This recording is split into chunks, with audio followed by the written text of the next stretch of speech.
The massive form of the U.S. Titan hung silently against the backdrop of Jupiter's swirling storms. Captain Michael Anderson stood at the bridge's main viewport, his weathered hands clasped behind his back. 25 years of military service hadn't prepared him for this moment. Humanity's first contact with an alien civilization. "Unknown vessel approaching, sir," reported Lieutenant Emma Wilson from her sensor station. "Their energy signature doesn't match anything in our database." Anderson nodded, his blue eyes fixed on the strange ship that emerged from behind one of Jupiter's moons.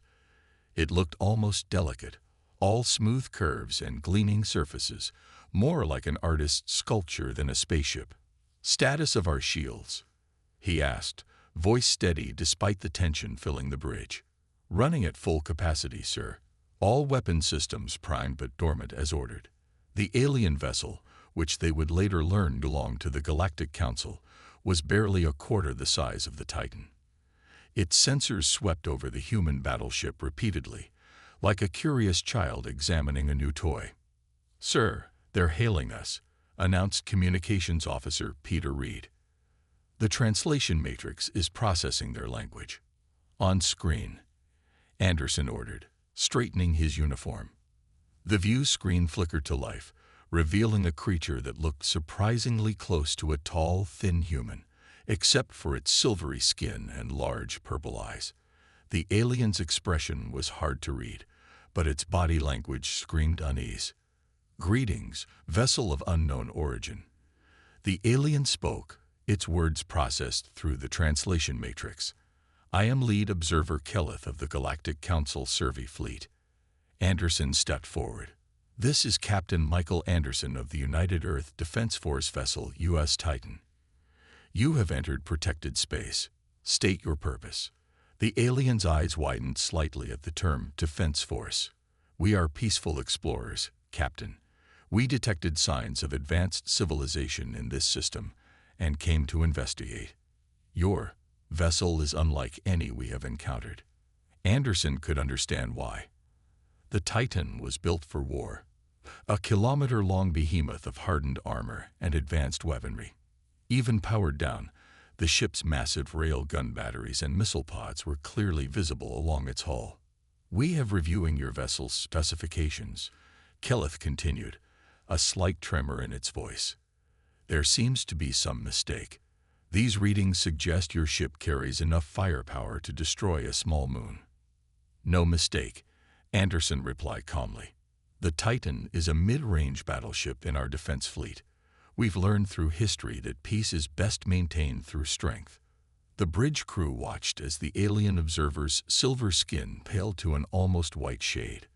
Behind Kelleth, other aliens could be seen hurriedly examining data screens and whispering among themselves. "Captain," Kelleth said slowly, "our records show your species has only achieved faster than light travel within the last 50 years. Yet you've built this." Anderson allowed himself a small smile. "We've had a lot of practice building weapons, Observer Kelleth. Thousands of years of practice. The Titan is simply the latest result of that experience." The alien's response was cut short by Lieutenant Wilson's urgent report. "Captain, multiple ships dropping out of FTL at Mark 350. Energy signatures match known Centauri pirate vessels." Anderson's smile vanished. He turned back to the screen, where Kelleth looked increasingly nervous. "Observer, you're about to witness why we built ships like the Titan. Please move your vessel behind us." "Lieutenant Wilson, sound general quarters.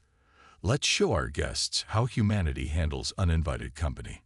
As alarms blared throughout the massive battleship, the alien observers watched in growing awe and fear. They were about to learn firsthand why no one should threaten human space. Red alert lights flashed across the U.S. Titan's bridge as Commander Jessica Hayes took her position at the weapons console.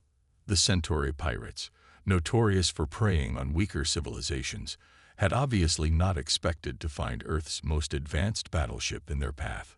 5 pirate vessels approaching, Lieutenant Wilson reported. "They're charging weapons." Captain Anderson remained calm in his command chair. Behind the Titan, the Galactic Council's observation ship hovered nervously, Their sensors were recording everything. "Commander Hayes," Anderson said, "give them a warning shot. Show them why they call you the best gunner in the fleet." Hayes's fingers danced across her console. "Targeting forward rail gun battery 4. Loading standard kinetic rounds." The alien observers watched in fascination as massive gun barrels along the Titan's hull adjusted their position. The pirates, still confident in their numbers, continued their approach. "Sir, they're not slowing down," Wilson called out. "Pirates are launching missiles." Anderson nodded to Hayes. "Fire when ready, Commander." The railgun's shot was almost too fast to see. A single round, accelerated to near relativistic speed, crossed the space between the ships in less than a second. It passed precisely between two pirate vessels, missing them by meters, but disrupting their formation. "Incoming missiles," Wilson announced. 23 tracks. "Point defense grid active." Hayes responded calmly. Her fingers never stopped moving across the weapons console, engaging with laser coverage. The space around the Titan lit up as hundreds of defense lasers activated simultaneously. The incoming missiles didn't even get within 10,000 kilometers before being reduced to scattered debris. On the main screen, the alien observer Kelleth watched with his mouth open. "Captain Anderson," he transmitted, "your point defense system. It's more advanced than anything in the Council's database." "Standard equipment," Anderson replied. "Hayes, prepare main batteries. Full spread." The pirate ships began to turn, finally realizing their mistake. Their engines flared as they attempted to flee. "Sir," Hayes reported with a slight smile, "I have targeting solutions on all 5 vessels. Clean shots, no risk to the observer ship." Anderson stood from his chair. "This is Captain Anderson to all pirate vessels. You have 10 seconds to power down your ships and prepare for boarding, or we will respond with full force. Your choice." For 8 tense seconds, nothing happened. Then, one by one, the pirate ship's energy signatures dropped to minimal levels. "They're standing down," Wilson confirmed. "Security teams standing by for boarding operations." Anderson turned to the screen where Kelleth still watched. The alien's silver skin had taken on an almost ghostly pallor. "Observer Kelleth, would your team like to witness our boarding procedures? It might help you report to the Council." Yes," Kelleth stammered. "Though I must ask, Captain, if this is just a warning shot from a mid-range battleship, what are your larger vessels capable of?" Anderson's smile was polite but held an edge of steel. "Let's hope you never have to find out. Lieutenant Reed, contact Earth Command. Tell them we've caught some pirates and made some new friends. I have a feeling the Galactic Council will have a lot of questions about humanity's defense capabilities." As the bridge crew carried out their duties, Hayes caught snippets of panicked conversation from the alien observation ship's open channel. One phrase kept repeating: "They're not just warriors. They're artists of war." The Titan's massive form moved forward to secure the surrendered pirate vessels, its gun batteries still tracking potential threats. For the watching aliens, it was becoming clear that humanity's inclusion in galactic society would change everything they thought they knew about warfare and defense. Lieutenant Robert Turner stood before the gathered alien delegation in the Titan's main conference room. The military historian had been called to explain humanity's martial development to the increasingly concerned Galactic Council observers. "You're saying your species has been fighting wars for over 4,000 years?" Kelleth asked, his purple eyes wide with disbelief. "Actually, much longer," Turner replied, adjusting his uniform. "Those are just our recorded wars. We've found weapons dating back tens of thousands of years." The holographic display behind him showed scenes from various human conflicts through history. From ancient battles with swords to modern space warfare, the progression of human military technology unfolded before the aliens' eyes. Each conflict drove innovation, Turner explained. "When someone built better armor, we developed stronger weapons. When they made faster ships, we created better targeting systems. It's a cycle that never stopped." One of the alien scientists raised a trembling hand. But surely your people try to avoid war, to find peaceful solutions. Of course, Turner nodded. We have diplomats, treaties, and peace agreements. But we learned a hard lesson. Peace works best when backed by strength. That's why every human colony has a defense fleet. That's why ships like the Titan exist. The display changed to show the Titan's specifications. The aliens murmured in shock as Turner highlighted the ship's key features. Our rail guns can accelerate projectiles to 30% light speed. Our targeting computers can track thousands of objects simultaneously. The armor can withstand direct hits from nuclear weapons. And this, he paused for effect, is just what we're willing to show you.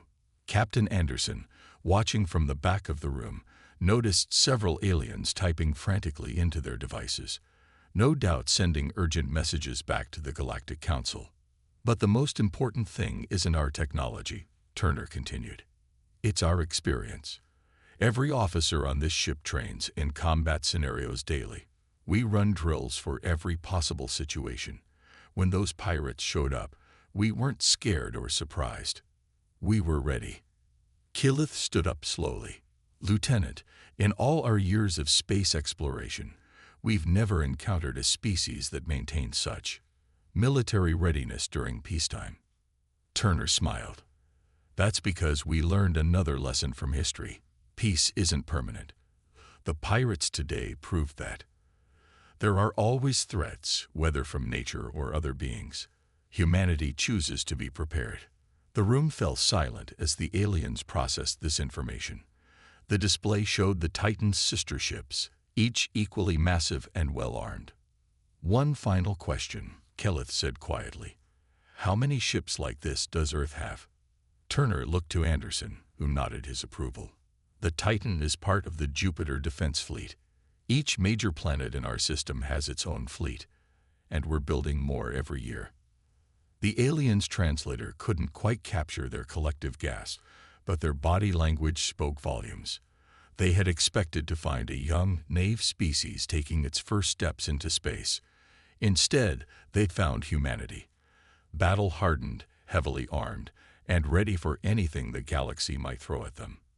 As the briefing ended, Anderson overheard one alien whisper to another, "No wonder they built such powerful ships. With a history like that, how could they not?" Executive Officer Emily Matthews stood at attention as the alien delegation filed into the Titan's observation deck. Through the reinforced windows, Jupiter's storms provided a dramatic backdrop for today's weapons demonstration. "Ladies and gentlemen," she addressed the group, "Captain Anderson has authorized a full capabilities demonstration. For your safety, please remain behind the yellow line." The ship's XO nodded to Commander Hayes at the weapons console. "We'll start with something basic. Target drone release." A dozen small drones shot out from the Titan's launch base, spreading out in a random pattern. Hayes's fingers moved across her console with practiced ease. "Engaging with point defense grid," Hayes announced, starting with laser coverage. The aliens watched in stunned silence as invisible beams struck the drones with perfect accuracy. Each target exploded in a brief flash of light, leaving nothing but scattered atoms. "That was a tenth of our point defense capability," Matthews explained. "At full power, we can engage thousands of targets simultaneously." Next came the railguns. The massive weapons turned with surprising grace, tracking new target drones. When they fired, the electromagnetic acceleration was so powerful it created visible distortions in space. "Energy shield demonstration next," Matthews called out. "All observers, please note the protective screens are now active." The Titan's shields snapped into place, a barely visible bubble of energy surrounding the massive ship. More drones appeared, this time firing their weapons at full power. "These drones are equipped with weapons similar to those used by the pirates," Matthews explained. "Watch what happens." The incoming fire splashed harmlessly against the shields, creating beautiful patterns of light, but doing no damage. Several aliens took steps backward, despite being safely behind the observation deck's barriers. Now for something more impressive, Matthews said with a slight smile. Hayes, show them the main gun. The Titan's primary weapon, a massive rail gun running nearly the length of the ship, hummed to life. An asteroid had been positioned 40,000 kilometers away as a target. Single shot, full power, Hayes reported. Firing. The shot itself was almost anticlimactic. A brief flash, a moment of silence, then the target asteroid simply ceased to exist, transformed into an expanding cloud of debris and plasma. One of the alien scientists dropped their datapad. Another seemed to be having trouble breathing. That was 30% power, Matthews said calmly. We don't fire at full power during demonstrations. The effects can be unsettling. Killeth stepped forward, his silver skin notably pale. Executive Officer Matthews, a question if I may. Why does a species build weapons of such power? What enemies could possibly require this level of defense? Matthews' expression grew serious. We don't build for the enemies we know, Observer Killeth. We build for the ones we haven't met yet. Humanity learned long ago that it's better to have power and not need it, than to need it and not have it. As if to emphasize her point, the Titan's weapon systems reset themselves with mechanical precision, ready for another demonstration. The aliens watched in silence, finally understanding why humans had earned their reputation in such a short time. Would you like to see the missile systems next? Matthews asked politely, knowing the answer from their terrified expressions. Chief Engineer Daniel Wilson was in the middle of explaining the Titan's engine systems to the alien delegation when the alert klaxons blared. Multiple hostile vessels detected. Lieutenant Wilson's voice rang through the ship's comm system. Unknown configuration. They're not responding to hails. Captain Anderson's voice followed immediately. All hands to battle stations. This is not a drill. Engineer Wilson, get those aliens to safety, and then get to engineering. The mysterious ships emerged from behind Europa's orbit. 7 vessels of dark, angular design. Unlike the sleek Galactic Council ships or the cobbled-together pirate vessels, these crafts radiated menace. Hostile ships are charging weapons, Hayes reported from her station. Energy readings are off the charts. Anderson stood from his command chair. Shields at maximum. Show them what a real human warship can do. The enemy ships fired first, beams of sickly green energy that struck the Titan's shields with devastating force. But Daniel Wilson's modified shield generators held firm. Shields at 85% and holding, Wilson reported from engineering. The modifications are working perfectly, Captain. Time to return the favor, Anderson commanded. Hayes, clear to engage. All weapons free. The Titan's response was devastating. Rail guns fired with pinpoint accuracy, their projectiles enhanced by Wilson's experimental magnetic field generators. 2 enemy ships shattered instantly. They're trying to flank us, Lieutenant Wilson called out. Moving to intercept. The Titan's massive engines roared to life, the huge ship moving with surprising agility. Anderson had positioned his vessel between the attackers and the civilian observation ships. Missile launch detected, Hayes shouted. Multiple salvos incoming. Show them our point defense, Anderson ordered calmly. The space around the Titan lit up as thousands of defensive lasers activated simultaneously. Enemy missiles vanished in rapid succession, unable to penetrate the wall of energy. In engineering, Wilson watched his readouts with pride. Everything was performing beyond specifications. The aliens huddled behind him, watching in awe as the mighty human ship demonstrated its true combat capabilities. Main gun charged to full power, Hayes reported. Target locked on their command ship. Anderson nodded grimly. Fire. The Titan's primary weapon fired at full power for the first time in the presence of alien observers. The result was beyond even their worst fears. The enemy command ship didn't just break apart. It ceased to exist, along with 2 support vessels caught in the shot's path. The remaining attackers turned to flee, but the Titan was already moving to cut off their escape. Rail guns blazed again. Precision shots disabled their engines. Enemy vessels neutralized, Hayes reported. No survivors detected. As the dust settled, Kelleth and his fellow observers emerged from engineering. They found Captain Anderson still standing calmly on his bridge, as if the intense battle had been nothing more than a minor inconvenience. "Now you understand," Anderson said to them quietly. "This is why we build ships like the Titan. This is why we train. Not for glory, not for conquest, but because the galaxy is a dangerous place, and humanity will be ready." The aliens could only nod in silent agreement. They had witnessed humanity's true power, and it would change everything. Admiral Thomas Wright's arrival on the Titan came 3 days after the battle. The massive flagship of Earth's fleet, the U.S. Normandy, dwarfed even the Titan as it pulled alongside.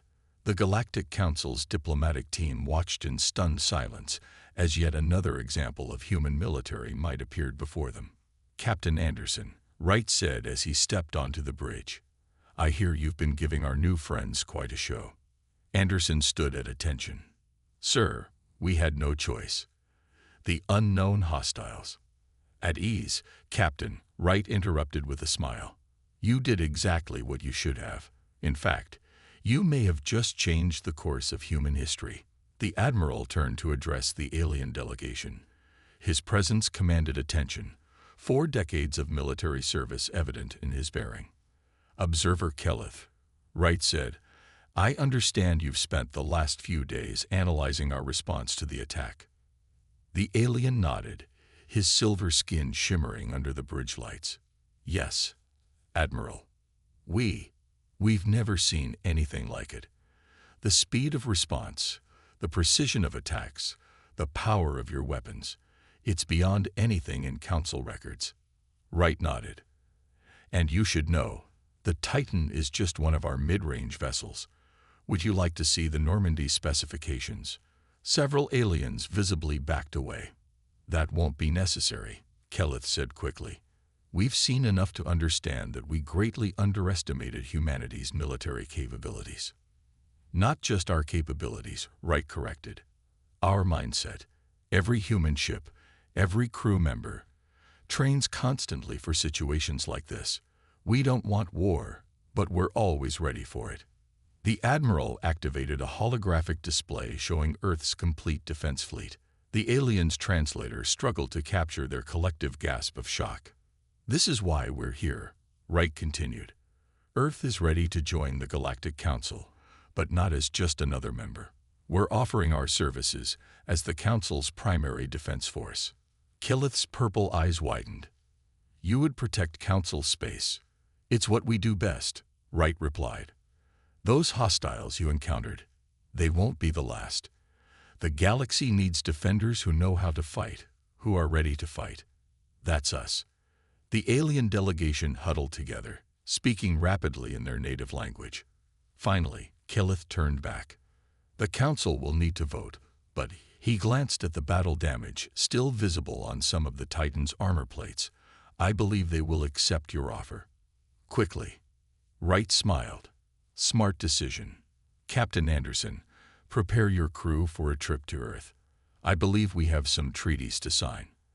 As the aliens filed out, Anderson overheard one of them say, "Perhaps it's better to have the humans as allies than anything else." 1 month after the battle near Jupiter, the U.S. Titan hovered above Earth, its massive form casting a shadow on the Galactic Council's diplomatic vessel below.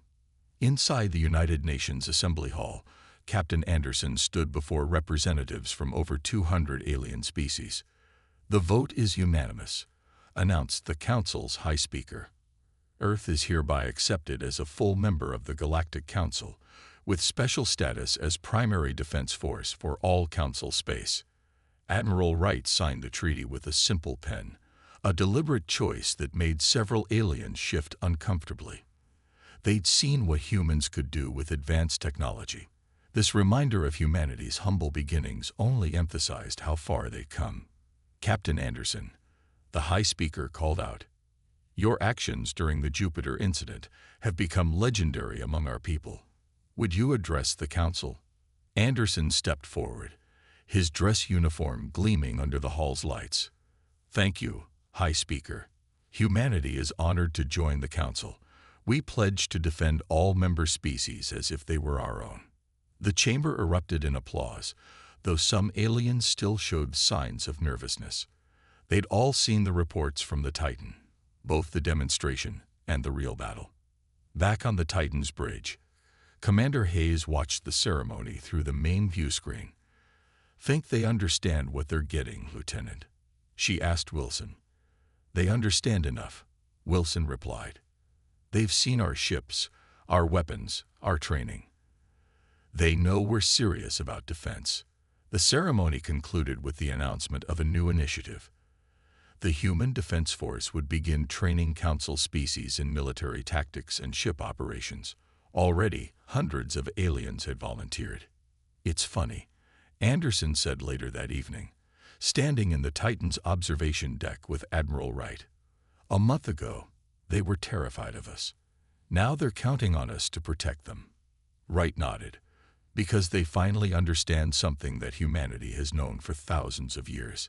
Peace isn't just about being peaceful. It's about being strong enough to defend that peace. Below them, Earth shone like a jewel in space, surrounded by the combined fleets of humanity and the Galactic Council. But everyone knew which ships were the real defenders, the massive human vessels, built by a species that had turned warfare into an art form. "The galaxy's a safer place now," Anderson said quietly. "Yes," Wright agreed, "because now it has humanity standing guard." As if to emphasize his point, the Titan's weapons ran through their automated maintenance cycle, each system checking and rechecking its readiness. Always prepared, always vigilant. The human way. The aliens had wanted peaceful explorers. Instead, they found humanity. And that, as it turned out, was exactly what they needed.